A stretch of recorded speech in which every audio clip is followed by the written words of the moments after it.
இந்த காலத்துக்கேற்ப தர்மம் சொல்ல வேண்டும் என்று ஒரு மனுஷன் நினைச்சான். தர்மம் இல்லாத பட்சத்திலே கடவுளுக்கு கிட்டையும் போக முடியாதுங்க.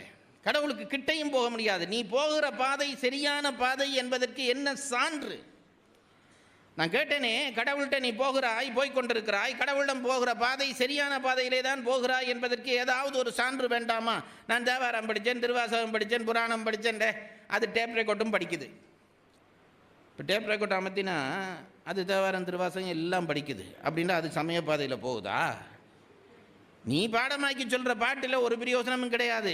நீ கடவுளிடம் போகிற பாதை சரியான பாதை என்பதற்கு என்ன சான்று தெரியுமா? நீ சரியான பாதையிலே போகிறாய் என்பதற்கு சாட்சி மற்றவர்கள் மேலே உனக்கு அன்பு பிறக்க தொடங்குகிறதா? நீ போகிற சமய பாதை சரியான பாதை. நீ கோயிலுக்கு கூட போக வேண்டாம். நான் நாத்திகத்தை கூட அங்கீகரிப்பேன். நம் சமயம் அங்கீகரித்தது நாத்திகத்தை கூட. கோயிலுக்கு போக வேண்டாம், பூசை பார்க்க வேண்டாம், சாமி தூக்க வேண்டாம், ஒன்றும் பண்ண வேண்டாம்.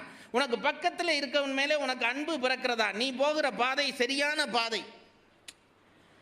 அத்தகைய பாதைகளை சொல்லித்தந்த பெரியவர்கள் இருக்கிறார்கள். அதற்குள்ளே திருவள்ளுவர் இந்த காலத்துக்கு ஏற்ப மிக எளிமையாக சமயத்தை சொன்னார், இந்த அறங்களை சொன்னார்.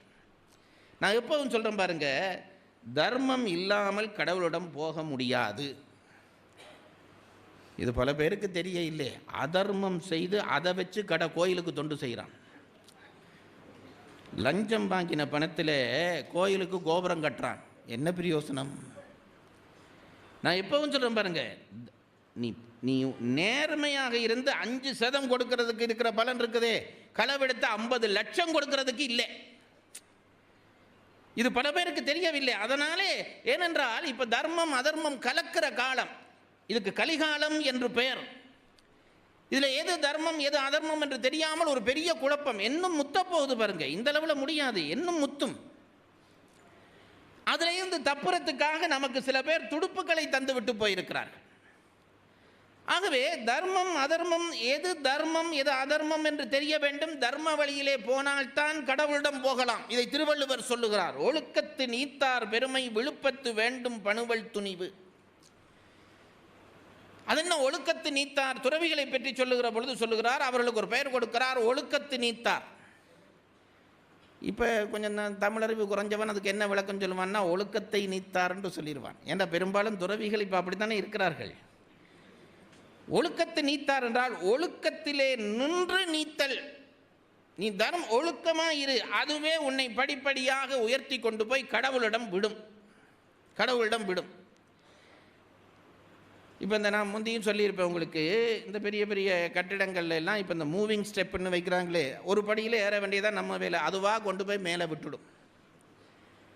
திருவள்ளுவர் சொல்றார், தர்மம் என்ற ஒரு படியிலே ஏறு, அது அடுத்தபடி என்று கொண்டு போய் உன்னை தர்மம் கடவுள் என்கின்ற இடத்திலே கொண்டு போய் சேர்க்கும். ஆகவே தர்மம் தான் முதல்.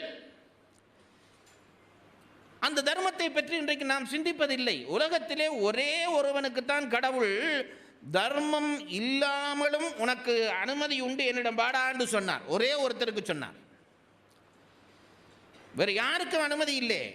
நான் முந்தியும் உங்களுக்கு சொல்லி இருப்பேன், கோயிலே நந்தி என்று லிங்கத்துக்கு முன்னாலே நந்தி வைக்கிறோமே, அந்த நந்தி எதற்கான குறியீடு தெரியுமா?